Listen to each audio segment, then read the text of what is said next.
Hello and welcome. This is a special edition of Direct Talk. Today we have Getachew Reda, member of Tigray's Central Command. Getachew, thank you for being here with us. You're welcome. Okay, so in what it appears to be a retributive attack for its military defeat, Abebe bombarded the city of Maqala twice on Monday and once on Wednesday. So with the confirmed death of 3 civilians and injured many, first I'd like to give you an opportunity to express your condolences to the families of the victims, and also I want to ask you, were you surprised by the impunity of Abiy Ahmed? Well, first and foremost, I would like to express my condolences to those who have lost their loved ones as a result of this heinous crime by Abiy Ahmed's mercenaries. Having said that, though, I wasn't surprised at all that this did happen, because Abiy has left no stone unturned to make sure the people of Tigray perished.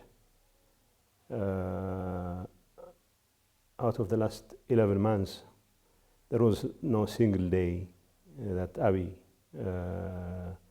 didn't spend trying to make sure the people of Tigray do in fact face the kind of suffering that has been authored by his government and his partners in crime.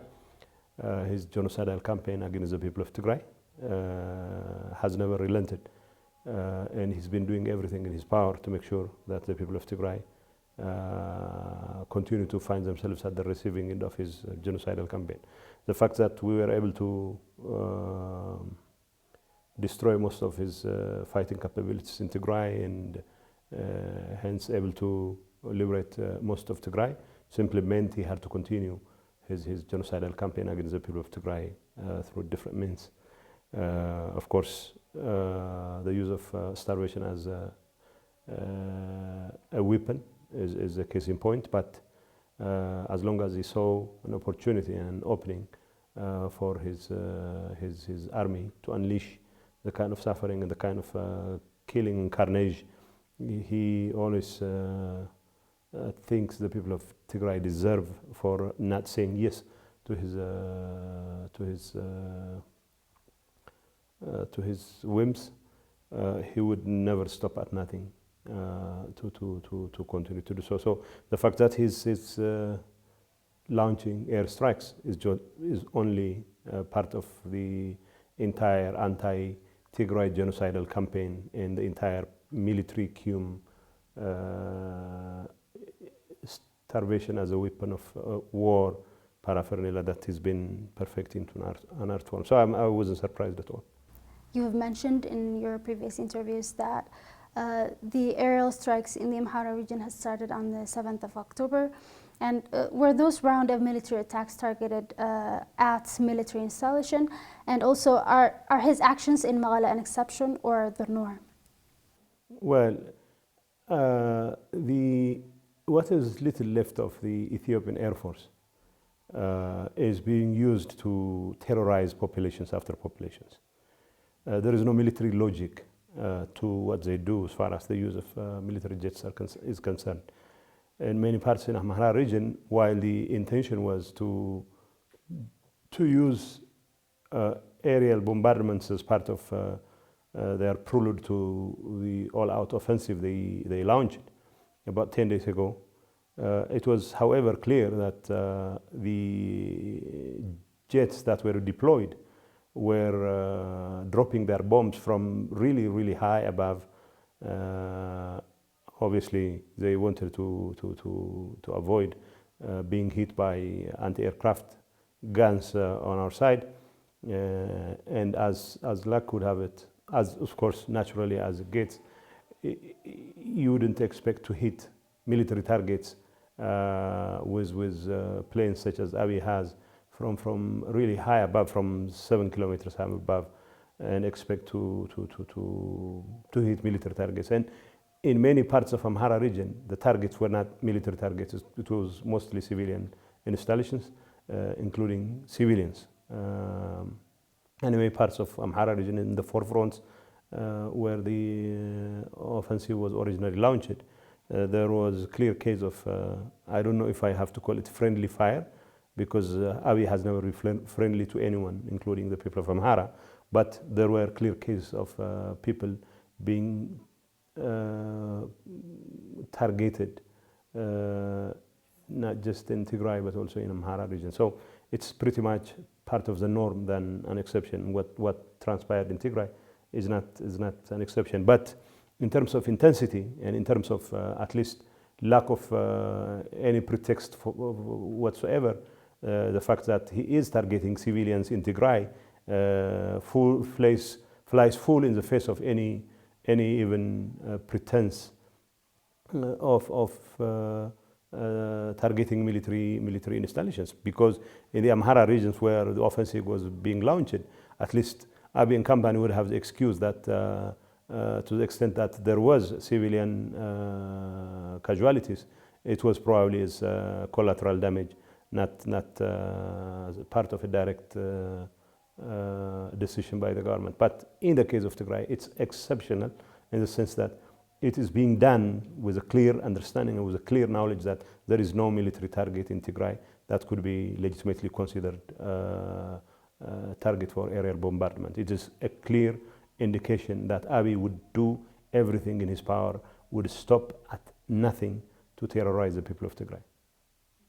In your tweet addressing the airstrikes, you mentioned the evacuation of non-essential UN employees, and the UN has been evacuating much of its staff past week as operations have significantly reduced due to the siege on Tigray. Do you believe that Tigray has been abandoned by the international community in its time of need? This question is a bit problematic for a number of reasons. For one thing, there is an obvious reason why the UN would be forced to draw down its staff, because of shortage of fuel, because of shortage of cash, and the very pressure that Abiy Ahmed and even UN Addis have been mounting. UN Ethiopia, for a number of reasons, have been advertently or inadvertently been complicit with Abiy's crimes. I'm not saying they are responsible for whatever is happening in Tigray, but even their silence in a number of cases, even their direct complicity has meant Abiy was often given a carte blanche to do whatever he wants to do, especially in obstructing humanitarian aid. So there is sufficient reason why the UN would be forced to draw down its staff. But there is also something fishy. I am just hoping it's going to be a coincidence, but there is also something fishy in the sense that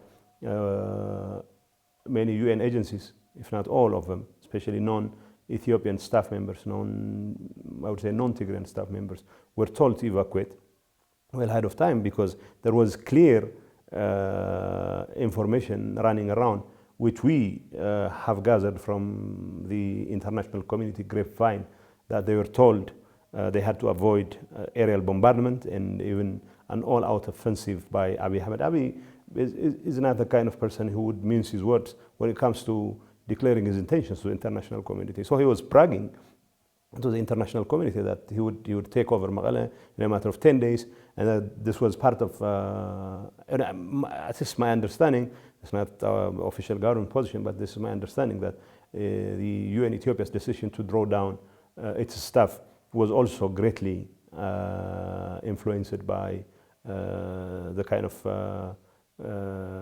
bragging and bravado that Abiy nearly perfected into an art form.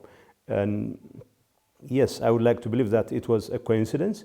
There is also, like I said, something fishy about the timing and everything of the UN drawdown. But the fact that a significant number of UN expatriate staff have decided to stay behind, courageously decided to stay behind, simply means that Abiy couldn't get away with it, with his crimes. Maybe he was hoping that the departure of UN staff, especially expatriate staff, would mean there would be little in the way of corroboration of its crimes, because Abiy thinks by imposing an all-out blockade on the people of Tigray, including communications and media blockade, he could hoodwink the international community into believing that this was indeed a military target. But you know, if you noticed on Monday, there was conflicting information coming out of the government itself. On the one hand, the Ethiopian Air Force and the Defense Ministry declared that they had hit military targets, which obviously flew full in the face of the reality on the ground. But on the other hand, while they were bragging about having hit targets, the newly appointed government communications guy was given the very unenviable job of explaining away such a story, and he even had to deny that this aerial bombardment did indeed happen. But in the face of mounting evidence, satellite and all that, that this indeed did happen, Abiy had to retract his denial and then once again admit to having conducted the airstrikes. So in a single day, they had to come up with 3 different stories, once denying, and then bragging, and then confirming. So what that shows you is that he thought the absence of potential witnesses of such an attack would exculpate his regime from responsibility, but it wasn't meant to be. Okay, so leaving the evacuation of the UN employees, do you believe that Tigray is abandoned by international community in the time of this meeting? The international community has been paying lip service to the cause of Tigray. I can give you an example of what the Secretary General Antonio Guterres has been saying all along. He's been expressing his concern. He's been gravely concerned. He's been dismayed. He's been saddened. He's been, going through all kinds of emotional roller coaster ride. But whether that has translated into an actual action, I know the limits to what the UN system can do in this regard, but the fact that it was mostly a lip service to the cause of the people suffering in Tigray. Children are dying by their tens, by their scores now. Tomorrow it's going to be by their hundreds, if not by their thousands. In Tigray, it's quite exceptional. It's not just rural dwellers who, in any famine-like situation, who would face famine conditions. Urban dwellers in Tigray, who could otherwise have survived with whatever income they have, the savings they have in the banks, are suffering, even their children dying, because they don't have access to their money, because banking services are absolutely cut off. So the kinds of situation we are witnessing in Tigray is quite unparalleled compared to the kind of famine-like conditions, they say, that the rest of the world might have witnessed so far. The UN has yet to come up with a clear position as to whether what is happening in Tigray is indeed famine. So they are using this semantic acrobatics where they refer to the situation as famine-like conditions, where in actual fact children are dying by their scores, like I said. And tomorrow it was going to be by their hundreds and by their thousands, by their tens of thousands. So to the extent that the UN system has not done enough to back its promise with action, I'm not putting the blame entirely on the UN system, because Abiy has told them point blank that he would not relent on his chokehold on Tigray unless some of his irrational demands are met. We are fighting because we have to break the siege that has been imposed on the people of Tigray. We are fighting not because we have territorial ambitions, not because we have ambitions of power. We have made it abundantly clear. We have none of those. We are fighting simply because our people are suffering, and we have to break the siege, possibly peacefully, if not will arm twist Abiy Ahmed into accepting our simple demands. Lift the siege. The people of Tigray are supposed to be his people too, right? So it does require an absolute genius to figure out why it is foolhardy to expect Abiy to relent on his chokehold while he has made it abundantly clear to none other than the Secretary General of the United Nations himself that he wouldn't relent unless his irrational demands are met. So to the extent that there is failure on the part of the international community, the UN system included, to take appropriate actions, I would say Tigray has been abandoned. But it would also be unfair for us to conclude that they haven't done anything at all, because in our times of need, many in the UN system have been consistently working with the people of Tigray, and we're absolutely grateful to that. And many in the international community have been consistent to a fault when it comes to expressing their support for the people of Tigray. So it would be unfair to conclude that the UN system or the rest of the international community has done nothing. But in the bigger scheme of things, expression of concern and expression of solidarity are not nearly enough. And to that extent, the people of Tigray, especially children of Tigray, have been abandoned. So given the military advances of the Tigray's armed forces and political developments in recent weeks in the Ethiopia, is dialogue still on the table? You see, our primary concern is the safety and security of the people of Tigray. We want to make sure the people of Tigray have the amenities that will help them survive the man-made famine they are facing, and catastrophe of biblical proportions is staring us in the eye, and we know thousands and tens of thousands, hundreds of thousands of lives are in danger. So we'll negotiate with the devil if that's what it takes to ensure the safety and security for our people.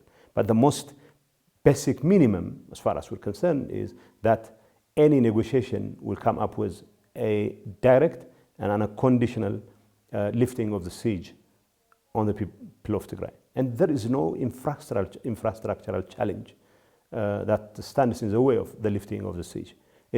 What it requires is a political decision on the part of a single individual, Abiy Ahmed, to just tell his lieutenants to go ahead with lifting the siege. As simple as that.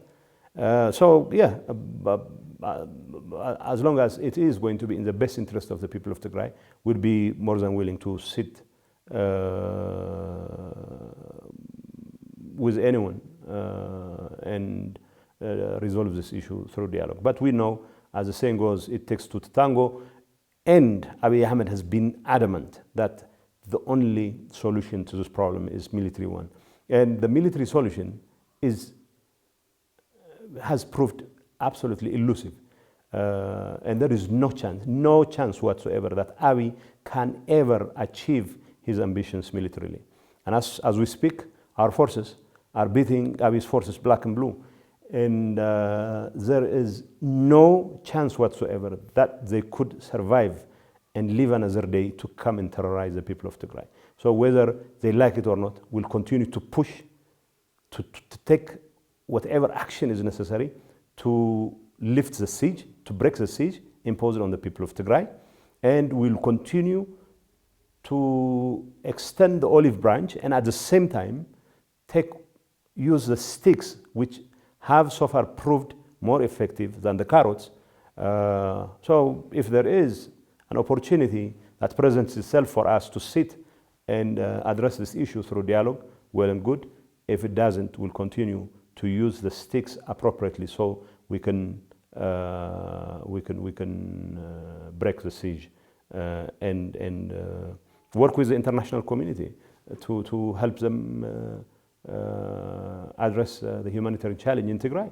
So the humanitarian challenge is also now engulfing the Amhara region, and we'll be more than willing to work with the international community, not only to support the people of Tigray, but also those in Afar, in Amhara, who also need humanitarian aid. So Abiy Ahmed and the perhaps even the international community seems to be under the impression that negotiation is on a valid point at any point in during the conflict. So experts tell you that there's actually a tipping point. So in this case, it seems to be possible that Ethiopia could completely collapse, leaving Tigray no other side to negotiate with. So is this a scarier scenario to you? Well, whether this is the scariest scenario or not is entirely academic as far as I'm concerned. The scariest scenario as far as I'm concerned is if we fail to do something about the siege and we have our tens of thousands of children dying needlessly. That would be the scariest scenario. And the next scariest scenario would be for us to be forced into taking the law into our own hands and go all the way, as they say, the other side of the Atlantic, go all the way, and the whole 9 yards, of course, go the whole 9 yards, and it will be very unfortunate. We will be forced, if we are forced into toppling the regime. We're not particularly interested in power, like I said, but if our engagement in South Wollo and Afar and other parts of the country where Abiy did launch, inadvertently, of course, launch his offensive, and now we are in a counter-offensive mode, continues with the pace that is taking now, there is a distinct possibility that the country will end up in turmoil, because we'll have finished off the entire army, at least the most significant part of the army, and it is anybody's guess what is going to happen to Addis Ababa or the rest of the country. But we are also working closely with other organizations and other parties and other movements that could contribute to mitigating the possible worsening of the situation one way or another. Otherwise, yes, there is a distinct possibility that Ethiopia could be engulfed in an interminable sort of chaos unless something is done about it. Okay. My last question is that the African Union and other neighboring countries of Ethiopia have repeatedly offered to play the role of mediation in the ongoing conflict. What do you look for international partner looking to mediate in this conflict, and also what would you like them to know before taking this important role? First, they need to understand the complexity of the situation on the ground. Some of them clearly are ready to read from Abiy's talking points. That is an absolute non-starter. Those who are in the business of saving Abiy, I don't think they will have any positive role to play here. Those who read from his talking points, I don't think they will have any positive and meaningful role to play.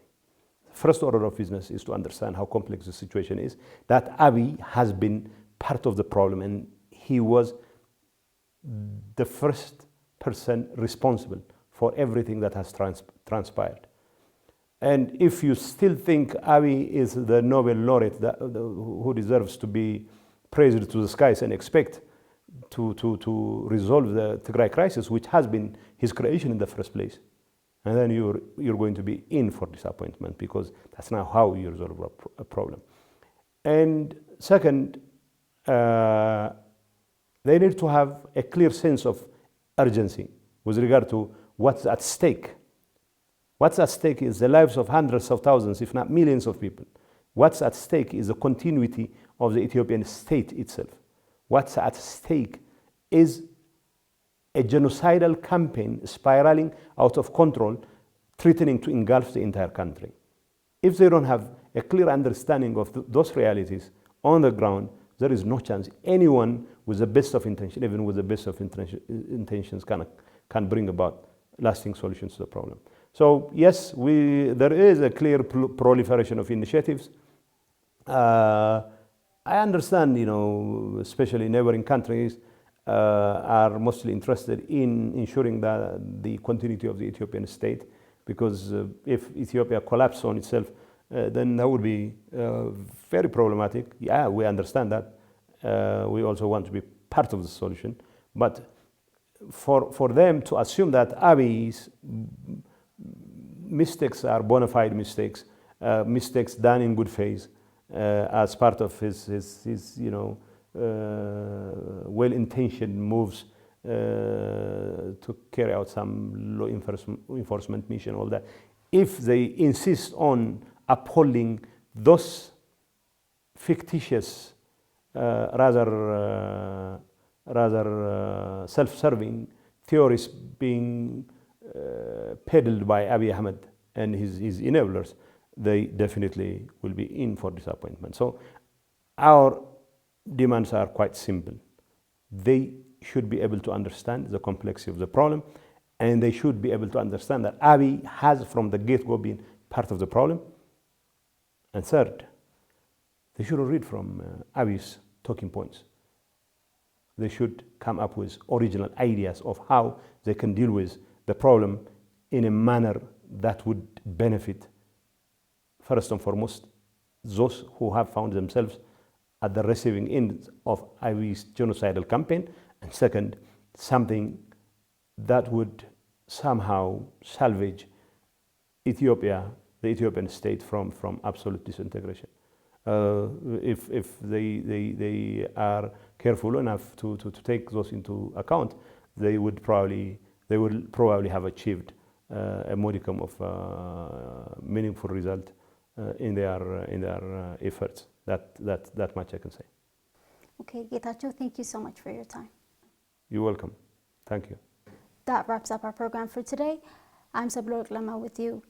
Thank you for tuning in.